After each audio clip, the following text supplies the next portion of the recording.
online bursaries and scholarships that are free that you can access.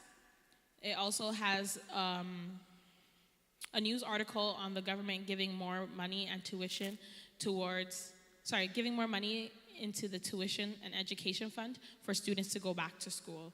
I have 2 links that are there for different types of scholarship and bursaries where you can apply. You can give it to your children. You can do it for yourself. It's not only for students coming out of high school, but these are bursaries and scholarships for people wanting to go back to school and also wanting to update their credentials.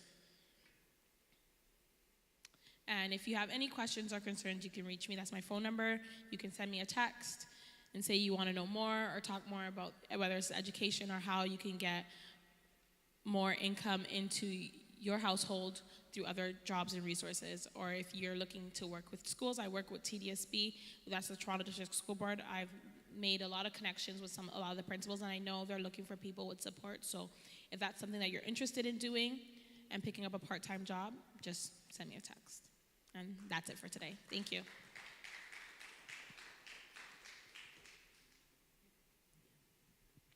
Thank you, Priscilla, for that information session.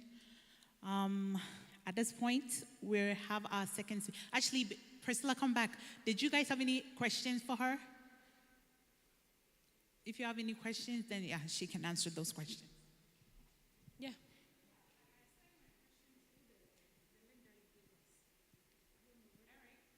The link?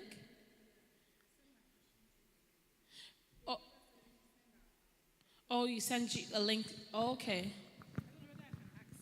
You can ask. Go ahead. Yeah, I was a teacher in Ghana, and I want to continue with the teaching profession here. So, can you guide me on how to pursue that? Did you obtain any degree? Yeah, I have a degree in education. So I know that when you have it, you have to take another course to see if it qualifies and it matches for over here. So you would have to talk to the school that you're at and the education, because we have. Okay, so you have to go through WES, WES. And with WES, what you do, I'm also early childhood background, but I'm a qualified registered social worker. So I train in UK. So when I came here, I wanted to, transfer all my credentials to here. And so you have to go through WES, WES. They will go through all your credentials, all your, transcripts from Ghana. And if it matches Canadian, you have to do international trained professional according to the teacher school board, and then you will be able. Then you may start with, what is it that they call it when the teachers don't turn up? What's it called? Emergency supply list. Supply list. So you may start with supply list and then gradually take it from there. Right. So I'll give you the information after also. Thank you.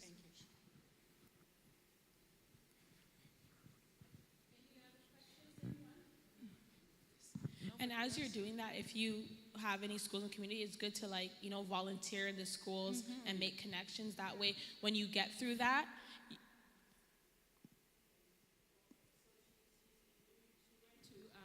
it's a Catholic school, and so she was doing some voluntary work, but tried the Peel School Board as well as different ones. Don't stay different in one ones, place. yeah. There's the Peel, there's the Catholic, there's the Toronto, there's Durham, depending on where you live. Also, even connect with the principal and ask them about the emergency supply list. That's where you could actually work and get paid to supply a classroom instead of not just volunteering.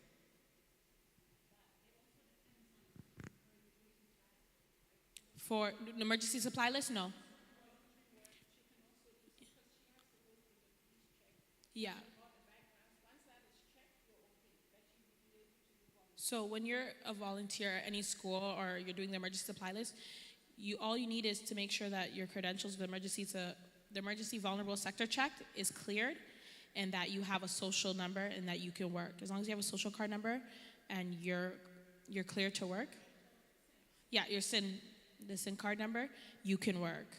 And with the emergency supply list, it's getting people who are not teachers or have the teacher qualifications to cover the classroom. Right now, there's a shortage in teachers, so that's something that you can utilize. So you talk to the principal at the school and you talk about the emergency supply list.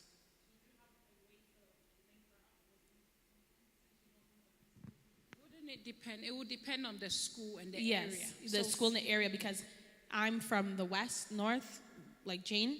So if that's too far for you, that won't be convenient for you. But the schools that you're supplying at now, you can text me. I can give you the information on what to ask.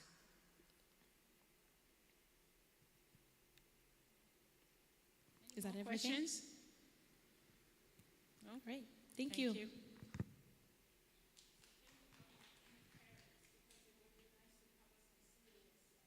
Yes, all right.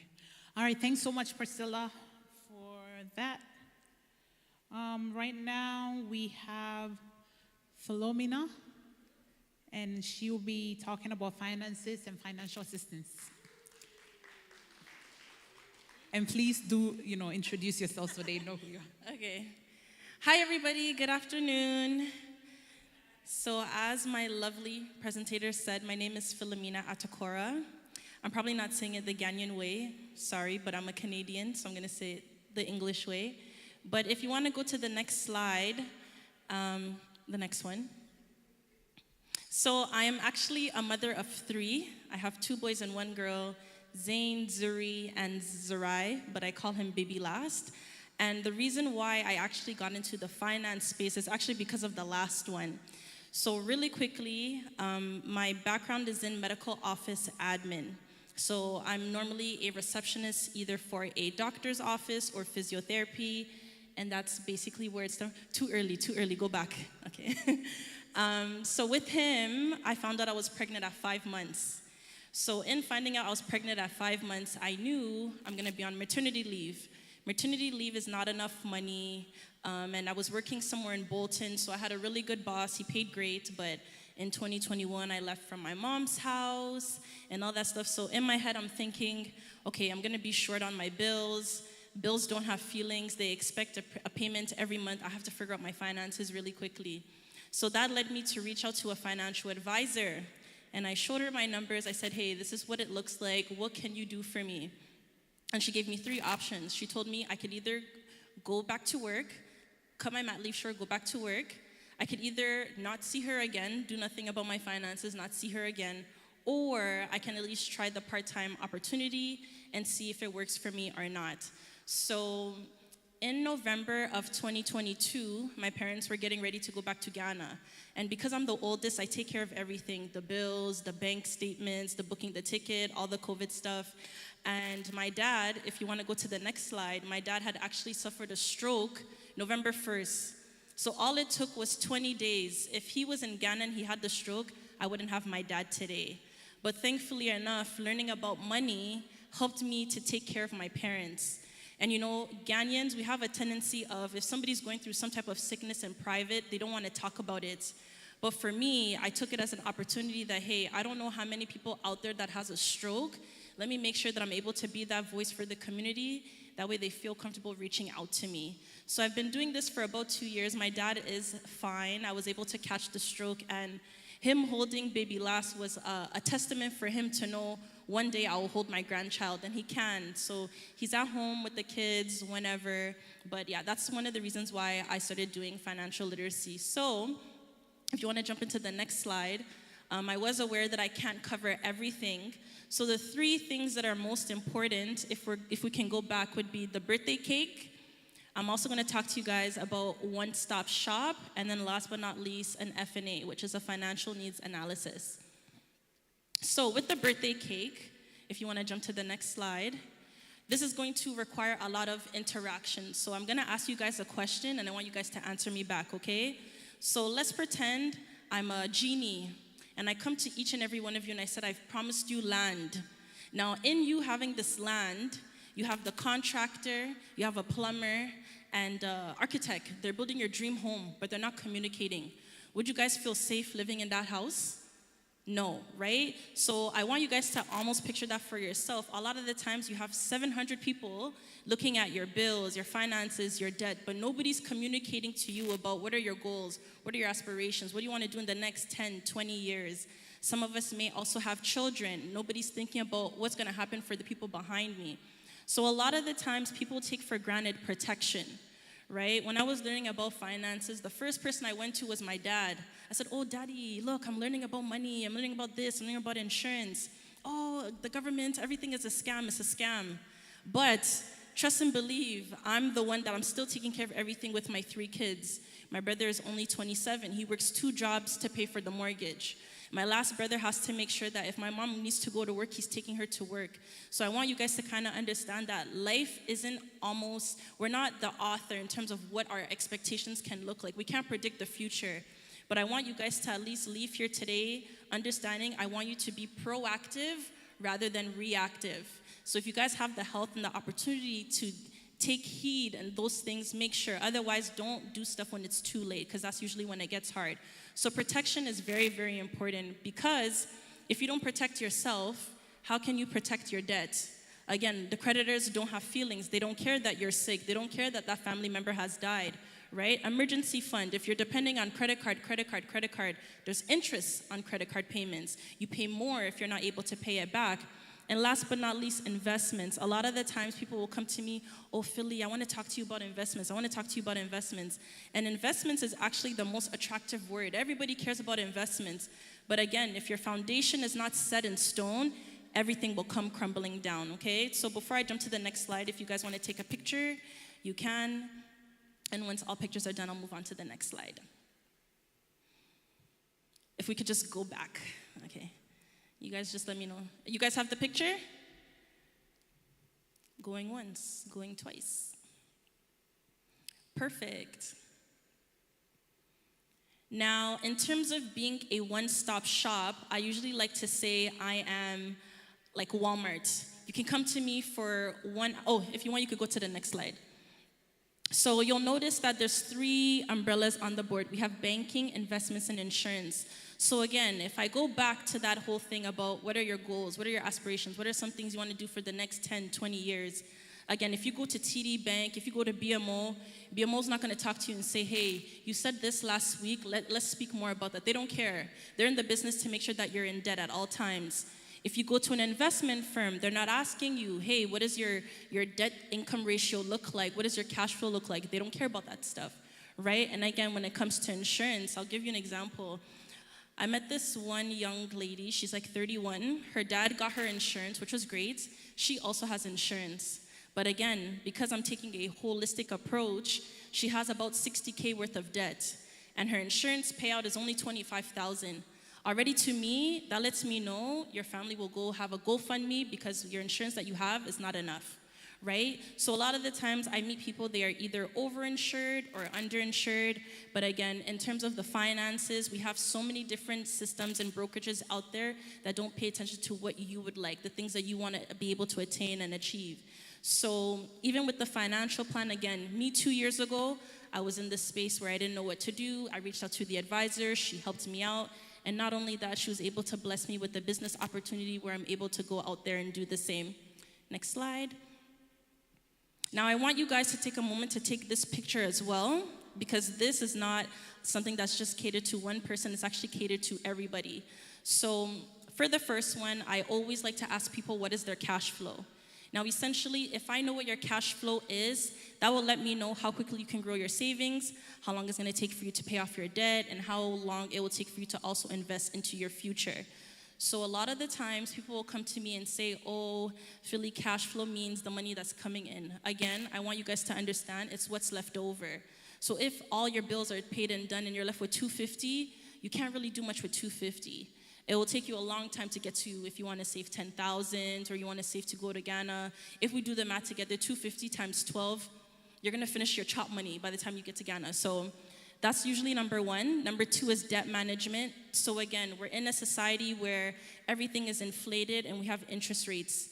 Interest rates eat a lot about the monthly principal, right? So if you make a payment, you'll notice in our communities, we have a lot of Western Unions, we have a lot of cash money, right? And when we go to these institutions, because we just need that short-term loan, we sign up, we get it, but what you guys don't realize is their interest rates are disgusting. I see sometimes 46% off of a monthly payment. And imagine if you're paying $218 a month, I'd rather that go towards your investments than rather than to a lender, right? Especially with crazy interest rates. Now, emergency funds are really important, and Priscilla touched on that in terms of the economy. I have a lot of clients that come to me and say, Philly, I can't find a job, I can't find a job. And again, that forces people to rely on credit cards.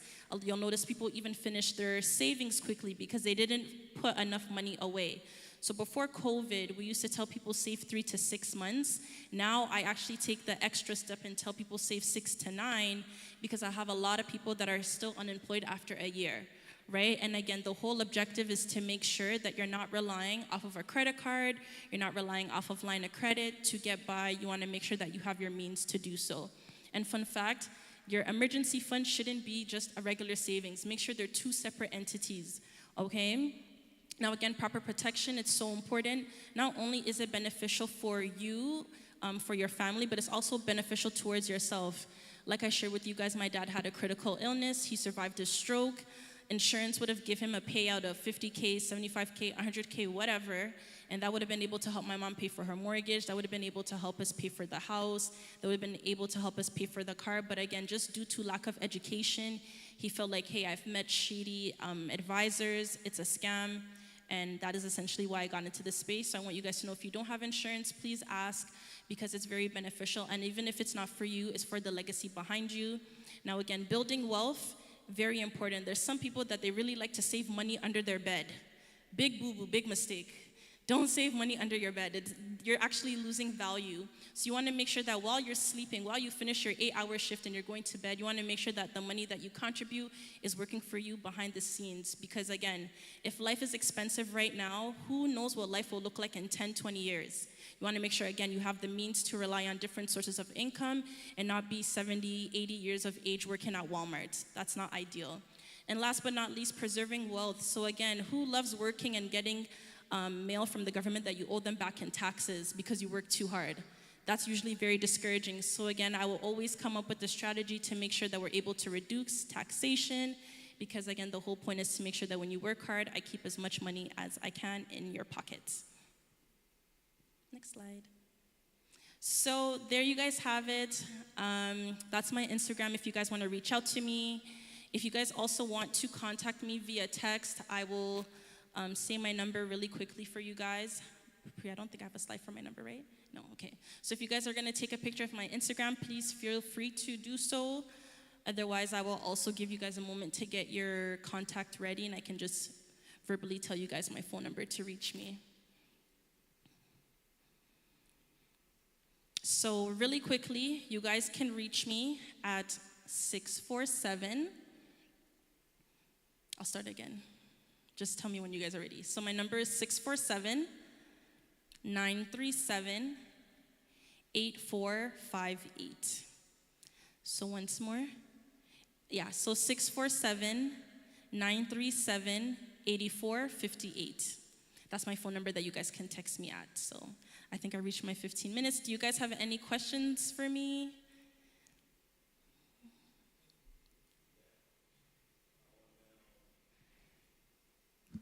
Yeah, then can you go back to the next slide?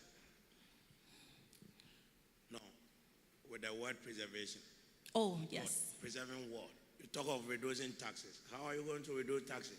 So when it comes to reducing taxes, it's actually just a matter of understanding what are the vehicles that you can use to better your situation, right? So I go 2 ways. I will either tell someone to contribute to a tax-free savings account if they're not meeting the expectations where they're getting taxed like crazy, or if you're somebody where you're making about $60K annually, I will then recommend you should start using an RSP. Now, the thing about RSP is it will help reduce your annual income come tax season. Because again, if the government doesn't realize that you're contributing, they're gonna just tax you at your regular annual income. But if you contribute to your RSP, you are then also going to be able to obtain a refund. The refund will usually help you in terms of if it's just a short-term thing, if it's something bigger. That's usually one of my tricks that I use for people to contribute to an RSP to help reduce further taxation. So it goes 2 ways. Either you're working a lot, or there's some people that are working 2 jobs. Those are some of the things that you can use. Another way is to pay your tithes. I make over $100,000 a year, okay? And I tell you I was a single mother with 3 kids, and when my kids were younger, I used to get some good tax breaks. Not because of anything, but I paid my tithe. I donated to charities, and all these things help you to write off, okay? So in that essence, tithes, it helps the kingdom of God, and there's a promise behind it. So let's utilize that. And I'm telling you, God is faithful, okay? God is faithful to reward you back. I've owned my own property for the past 20 years. When I bought my house, I was maybe 25 years old with 3 children. At that time, I was making $30,000 or $40,000 a year. That cannot cover the mortgage. But as God is good, I've never, at the beginning maybe, but now I've never had to miss a mortgage. You understand? So I just want to say that that is another avenue, charitable donation, all those things. Sick kids is another place I used to donate to. Anything that you find is beneficial, that is going to, because you're going to get a tax write-off, okay? Just make sure you obtain that paper to claim with your accountant for taxes. You can't just verbally say, I contribute tithes. They need at least some proof of... Churches give it, so that you will get it from the charities and from the church. The church here, and they break it down and show every single thing you've done. Yeah. Okay?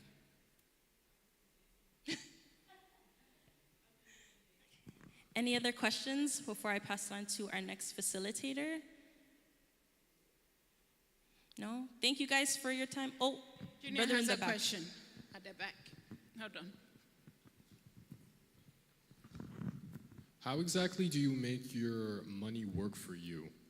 So in terms of money working for me, it has to actually come from this, right? So again, if I know what 1, 2, 3, 4, 5, 6 looks like, then I'm able to see, hey, brother, you presented this information to me. I can give you solution 1, 2, 3. What do you decide? So I want you guys to also understand, I'm somebody where I will not force any solution on anybody, right? But I will also be very realistic in the sense that you say, hey, I want to be able to own a home, but your annual income is about like 25K. I would have to then tell you in your situation, you need another stream of income. Or if you're in a space where you don't have that much debt, but you have cash flow, but you don't know what to do with the cash flow, then again, you have the opportunity to see what are your options in terms of this can move my money this way, this can move my money that way. And again, it's all based on what are your short-term goals and what are the long-term goals. I hope that helped. Any more questions? So in terms of investments, the best way that I can answer the question for you would be, what is your portfolio? Now, the reason why I say that is because a lot of people will say, oh, I want to invest, I want to invest, I want to invest. But the problem is a lot of people don't have the education around what investments are good for, right? So there's different kinds. There's a conservative investor, there is balanced, there's growth, and aggressive. So if I say to you, hey, why don't you invest in 1, 2, 3, and that stock is extremely aggressive, but you're somebody where you're like, you know what, I don't want to risk losing so much money, I'm doing you a disservice. So anytime I do any type of investment, there's like a series of 12 questions that I have, which will then let me know based off of your answer, you're either A, B, C, D. So I want you guys to understand that a solution that I have for my sister here may not be the same for my auntie here because everybody's goals and priorities are different. But as long as the person in front of me is able to understand what it is that they want, then I'm able to educate on how you can get there, then that's usually where the plan is perfect. Thank you. Any more? Okay. Thank you. President. Thank you. Thank you so much, Philomena. All right, so we're gonna keep moving. Right now, we have our next speaker, Isaac, who is going to be talking to us about credit cards and how to manage it.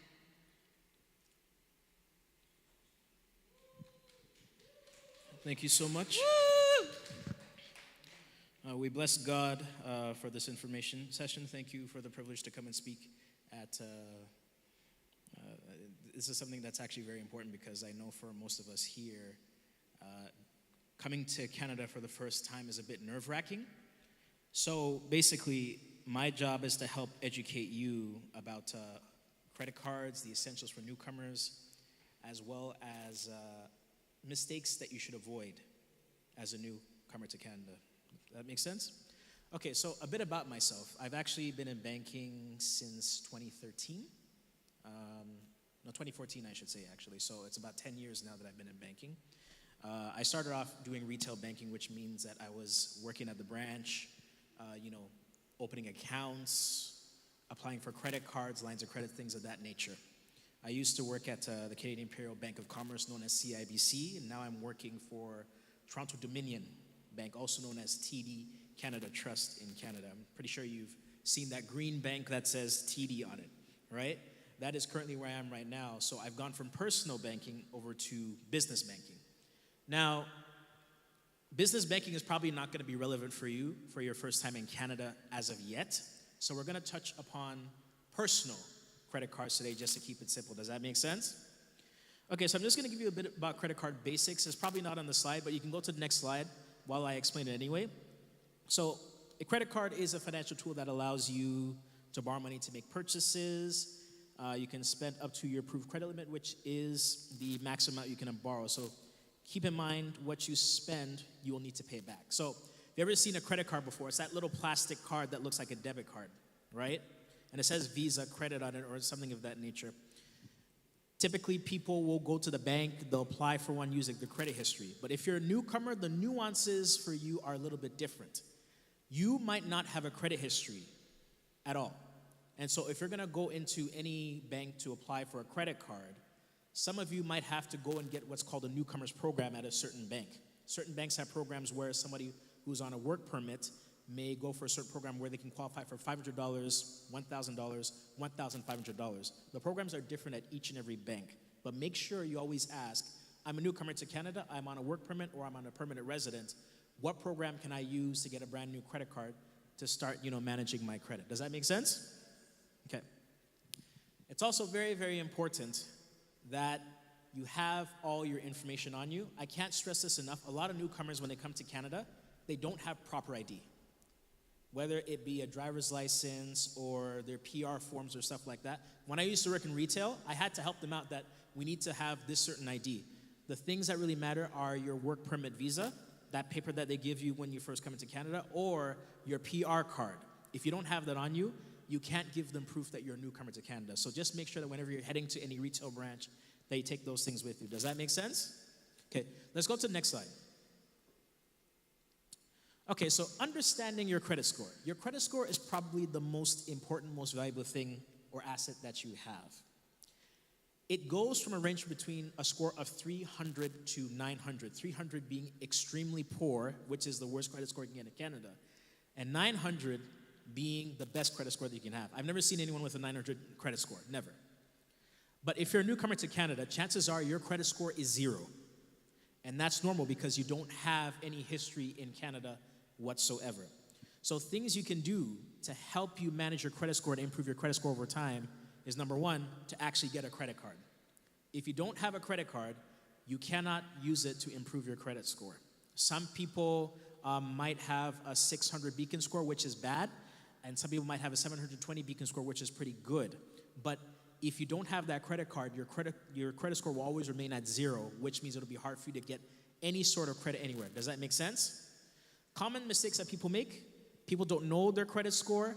People have duplicate credit bureau information, which means that you can have two, let's say, credit bureau files. So I might have 2 personal profiles at Equifax and TransUnion, and so when someone goes to pull my credit bureau, they see 2 people with the same name, but maybe a slightly different date of birth. Those things, you have to make sure that every bank you go to, you give them the exact same information so that when they pull your credit bureau, they're not pulling duplicate bureaus. Does that make sense? Okay, we can go to the next slide. Choosing the right credit card. When we're talking about choosing the right credit card, I'm not gonna go through everything, but the main things you should think about: the annual fee, interest rate, benefits, rewards program, and insurance. Why I say this is this: when you get a credit card, it's not the same as an account. An account will charge you based on the transactions you make, based on a monthly rate or something of that nature. An annual fee is something that is charged to your credit card on the anniversary of when that credit card was activated. Some credit cards have 0 annual fee, which is probably the best for newcomers. Some credit cards can have annual fees as high as $400. If you're a newcomer, I strongly recommend you don't get a credit card with an annual fee. The reason being is you're just adding an unnecessary expense to a credit card because newcomers typically don't use the premium credit cards and the rewards programs that come with it. It's better to keep it simple, no annual charge. If you do want a benefits or rewards program, there are certain ones there that do benefit newcomers, but that's if and only if you travel a lot, and the cashback visas and things of that nature. Interest rates. Most credit cards will have an interest rate of 19.99%. That's the standard. If you go to any credit card company or to any bank, it's around 19.99%. Some it's 20%, some it's 21%, some it's less, right? For newcomers, I only tell them that if you're very good at paying off your credit card, it doesn't really matter what interest rate you have because the banks will give you up to 21 days for you to pay off that credit card before interest kicks in. But if you're somebody that carries a balance, which I don't recommend you do ever, but if you're somebody that will carry a balance, it's better to get the lower interest rate credit cards. Every bank has a lower interest rate credit card that's like a select rate card where you can get 14.99%. It's still pretty high, but it's better than you carrying a balance on a 20% credit card. Does that make sense? Perfect. The benefits and rewards program has a positive and negative side to it. I have a business travel visa, for instance, right? And I use that a lot. Well, I used to use it a lot to basically make purchases on a day-to-day basis to rack up points. You can use something like that as, booking tickets and booking hotels and booking vehicles for when you go on vacation and stuff like that. I caution people about those because sometimes those cards actually incite you to spend more on your credit card because you're thinking, well, if I spend on my credit card, I'm getting rewards. So it's better if you focus more on managing your spending rather than going towards the benefits programs because you find that many people don't even use their points anyway. Does that make sense? And of course, there's insurance. So insurance covers such things such as purchase security extended warranty. If I go to, let's say the store and I purchase a bike and that bike has a 1-year warranty on it, my card can actually extend the warranty on that bike for another year. So they have insurances like that on it. They also have travel insurances on certain credit cards as well. Whereas if you book a vacation and you go away for somewhere for about 15 days, that card can actually cover you anywhere you go in the world with about 15 days medical, travel insurance, and things of that nature, trip interruption, trip cancellation, things of that nature. Does that make sense? Let's go to the next slide, please. Other fees and charges. Be very careful not to overspend on your credit card. If you have a credit limit of $1,000, make sure your spending stays within that $1,000 limit. If you ever go even a penny over that $1,000, sometimes the bank can charge you what's called an over-limit fee. It may vary at certain financial institutions, but the standard is $29. $29 for over-limit fees. They also have foreign currency transaction fees. So let's just say that I use my card, my Canadian credit card, to go and purchase an item that's on an American website. It's in USD. What the bank will do is that they will charge you a 2.5% transaction fee typically on top of the foreign exchange that you're paying to make that purchase. So you have to factor in the 2.5% on top of that fee that you're paying. Does that make sense? Perfect. Late payment fees, late payment fees can come in the form of increased interest rates. So let's say your interest rate is 19.99%. If you're 30 or 60 days late, the bank might decide to increase your interest rate to 24%. So I often tell people, don't make late payments. Make your payments on time and make sure you're managing yourself so that those things don't kick in. Does that make sense? All right, perfect. Let's go to the next slide.